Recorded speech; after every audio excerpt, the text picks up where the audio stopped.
Every exercise used in the Ginger the Frog Wellness Programme are simple, evidence-based tools that support emotional well-being. They also help create a dialogue between adults and children about emotional wellness and remind us how to calm our central nervous system, be more mindful, create clarity to solve challenges, and enable us to live more from our hearts. It's preferred for all involved to do the exercises together, especially as they're just as beneficial for adults as they are for children. The exercises address the 4 pillars which this programme is built on. Number 1, somatic self-care, which is the use of movement, touch and bodily awareness to help to reconnect with and heal the body and calm the central nervous system. The next one, mindfulness, which is being aware of our thoughts and feelings and how they relate in the body. It's the basis of empathy, and as we all know, empathy influences how human beings care for each other and the environment. And next we have positive psychology. Martin Seligman, who's the founder of modern-day positive psychology, states that optimism can be a learned behaviour and needs to be a priority for children in order to build resilience and encourage positive mental health, which in turn creates well-being. And last but not least, neuroplasticity, which is the brain's ability to change, rewire, relearn and strengthen important connections. It is the most active during the first 5 years of life, and because of this, young children can quickly unlearn negative habits and routines and replace them with more positive ones. The use of story, music, mindfulness exercises and movement support these principles, and using these exercises habitually will create lifelong habits for emotional wellness. So let's look at the first exercise, which starts off every story. Hocus Pocus Focus.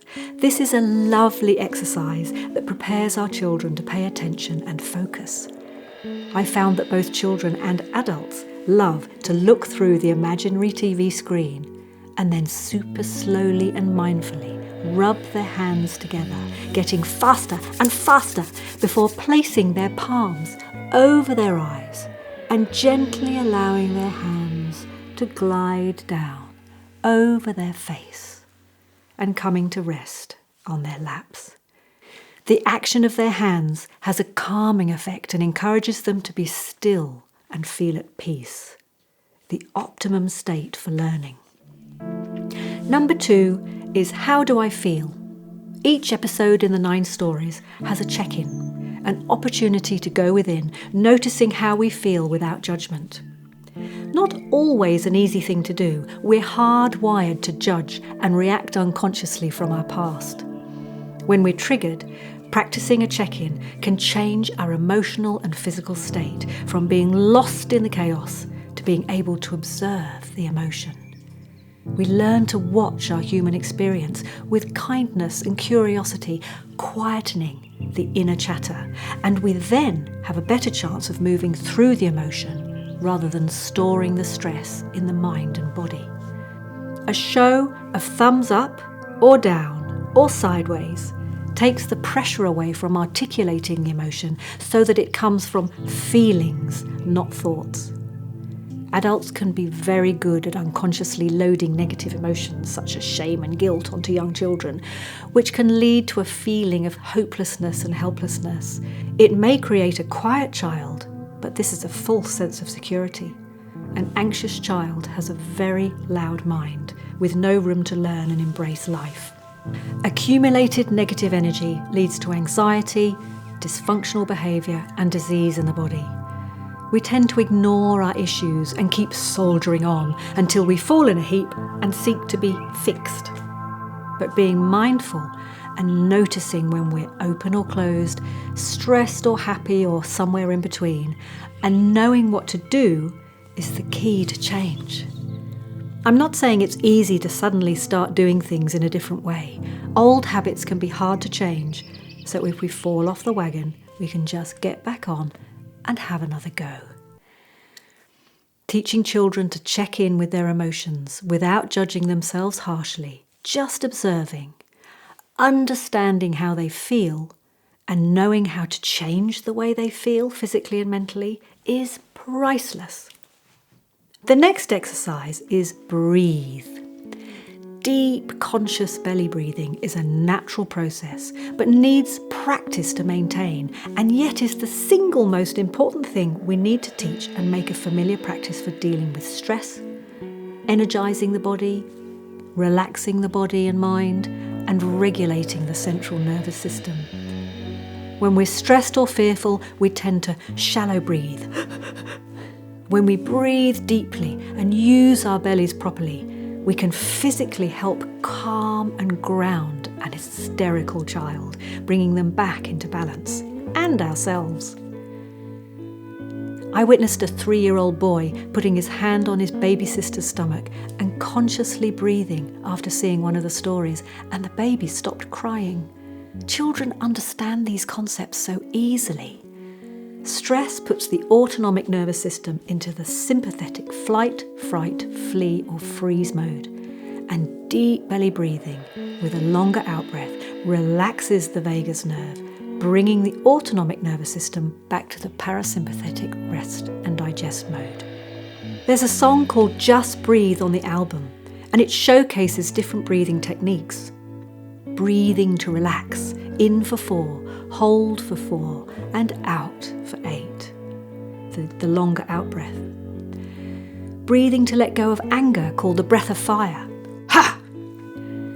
Breathing when tense and anxious, the froggy roar. Sticking out our tongue as far as it goes, and then we breathe in for 2 and out for 2. Relaxes the jaw.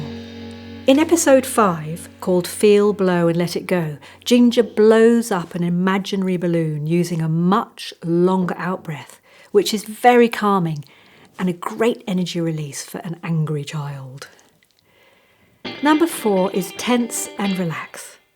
This is a mindfulness exercise supporting us to notice where we're holding stress in different parts of our body and giving us the opportunity to release it.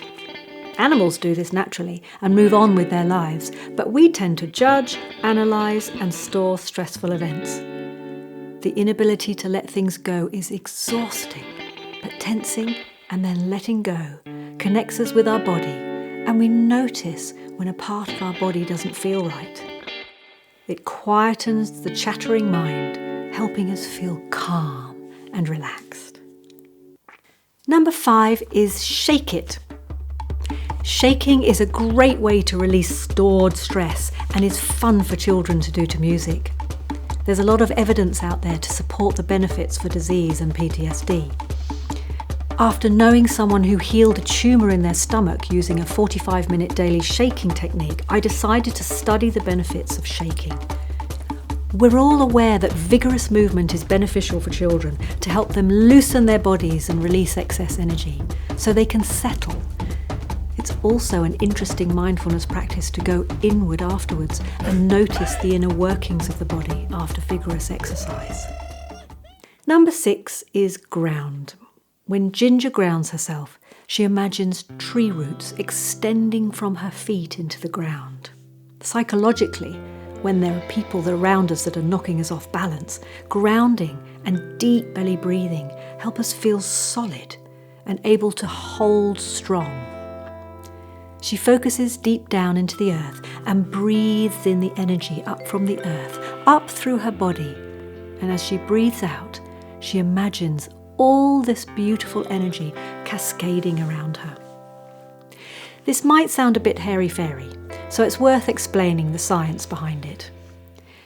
Grounding neutralises free radicals, and free radicals are electrons in search of pairing with another electron, and they damage our cells.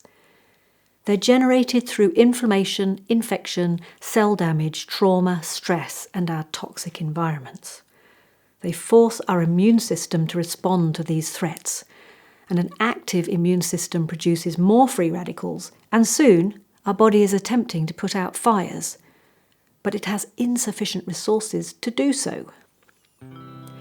Nobel Prize winner Richard Feynman described an umbrella effect created when we earth. He claimed that grounding equalises the electronic potential between the body and the earth, so the body becomes an extension of the earth's magnetic field. This potential cancels, reduces and pushes away electrical fields from the body. Grounding improves sleep, helps manage pain and normalises the stress response. The central nervous system is an electrical system of the body and influences all these activities. An influx of negative electrons from the earth has been shown to calm the nervous system from flight, fright, flee and freeze to rest and digest. Now, number 7 is balance. Ginger does the familiar yoga tree pose to bring her mind and body back to balance. Focusing on something in the distance and standing on one leg is a great way to get out of our busy minds, creating balanced body awareness and bringing us effortlessly into the present moment.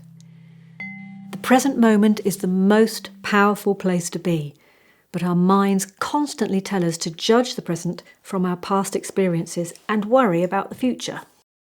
Number 8 is find my sweet spot. This is a mindfulness exercise. Children are encouraged to sit upright, imagining a cord pulling their heads up to the sky, gently moving from side to side and front and back.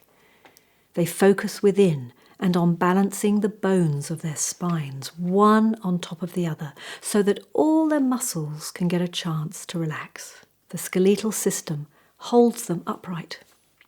A comfortable upright position is more beneficial for meditation and creative visualization.